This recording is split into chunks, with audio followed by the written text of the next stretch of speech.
Miremos entonces la última clase del tema de rudimentos. El tema de rudimentos termina con la clase de la doctrina del juicio eterno.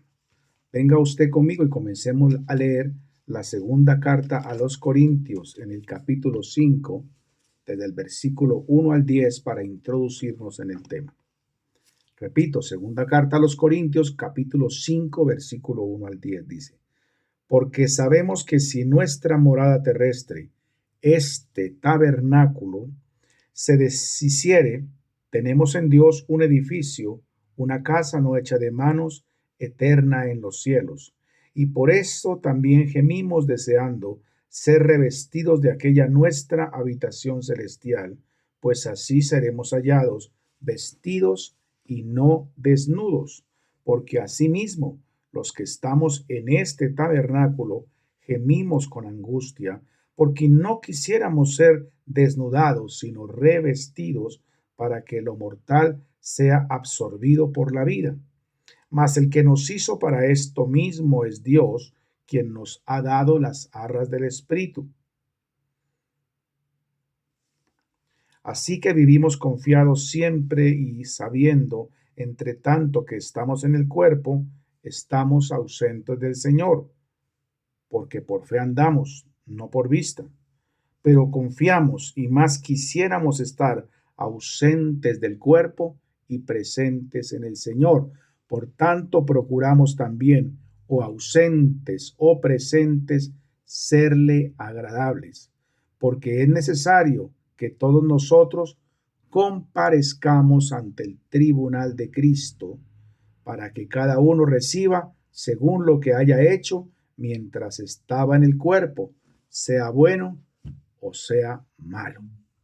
Esta lectura nos induce a comprender que efectivamente habrá un juicio que será precedido por Cristo Jesús, y su nombre será el tribunal de Cristo, y nos debemos presentar allí, donde serán repartidas las coronas de que habla la Biblia y que Dios nos tiene reservadas para los siervos fieles. Póngase usted a pensar entonces que no era cierto que nos decían que ya éramos salvos.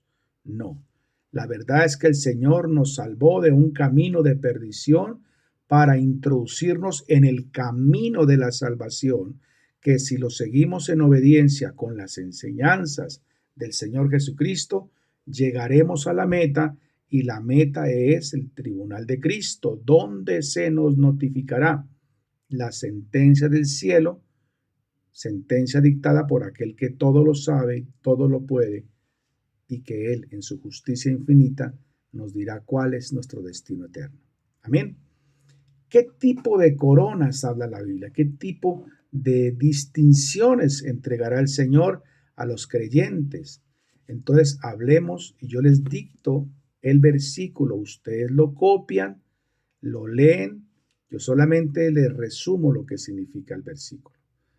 La Biblia nos habla de que recibiremos, número 1, coronas incorruptibles. Eso está escrito en la primera carta del apóstol Pablo a los Corintios, primera carta, capítulo 9, versículo 25. Ahí nos dice que recibiremos las coronas incorruptibles, pero coloca un requisito: al que lucha. ¿Y al que lucha contra qué? Contra su vida carnal. Al que lucha contra su yo interno, con su ti mismo, como le dijo Pablo a Timoteo, cuídate de ti mismo. Al que logre vencer sus pensamientos carnales, el que se determine a ser imagen y semejanza de Dios y alcanzar una espiritualidad extraordinaria. Entonces, la primera corona, repito, corona incorruptible, y la recibirá el que lucha. Segunda, corona de justicia, que está escrita en la segunda carta del apóstol Pablo a Timoteo, en el capítulo 4, versículo 8. Y ahí dice que el requisito para recibir la corona de justicia es amar la venida del Señor. Nuestra condición como seres creyentes y obedientes a Dios es que tenemos que estar siempre preparados y listos para desear la venida del Señor. Le pongo un ejemplo, como cuando usted estaba estudiando, bien sea en el colegio, en la universidad, y usted se preparaba muy bien para el examen y el día del examen llegaba totalmente listo para el examen. Usted anhelaba que llegara el profesor y que realizara el examen. Pero aquellos que no estudiaron y no se prepararon, anhelaban que el profesor no llegara porque no estaban listos. El creyente siempre debe estar listo para la venida del Señor. Y los que aman y anhelan esa venida del Señor, ellos recibirán corona de justicia. Tercero, coronas de vida. Está allí escrito en Santiago, capítulo 1, versículo 12. Y el requisito para tener la corona de vida es resistir la tentación. Por eso Pablo escribió en algún otro versículo diciendo, porque no habéis resistido hasta la sangre contra el pecado. Tenemos que ser fuertes, valientes y vencer toda la tentación y entonces recibiremos corona de vida. Cuarto, coronas de gloria. Primera carta del apóstol Pedro, capítulo 5, versículos 3 y 4. ¿Cuáles son los requisitos para recibir la corona de gloria? Ser ejemplo de la grey, ser testimonio. De manera que nosotros tenemos que esforzarnos para que todos aquellos que nos vean, que caminen con nosotros, vean en nosotros ejemplo a seguir y que seamos testimonio de que ya no vivo yo, es Cristo quien vive en mí. Y eso se refleja en mi manera de ser, en mi manera de obrar, en mi paciencia, en la benignidad de mi corazón, y entonces si lo cumplo, podré recibir corona de gloria. Vuelve a hablarnos en otro capítulo acerca de las coronas de la vida. Venga a Apocalipsis capítulo 2, versículo 10. ¿Cuáles son los requisitos que se escribe ahí para las coronas de vida? Es resistir la prueba y la tribulación. Entendiendo algo, anote esto por último registro. Las coronas son propias y no debemos permitir que nos la quiten. Usted conoce su vida, sabe cómo va, ya más o menos sabe qué coronas le son asignadas y entre más desee, mucho mejor. Pero está escrito en Apocalipsis capítulo 3, versículo 11, la advertencia de que no podemos nosotros perder la corona. Entonces, con esa claridad veamos que finalmente el juicio eterno solamente contempla dos opciones: condenación o salvación. No existen bíblicamente opciones de un purgatorio purificador. Nuestro deber es alcanzar la vida porque muertos ya nada podemos hacer. Lea usted Juan capítulo 5, versículos 28 y 29.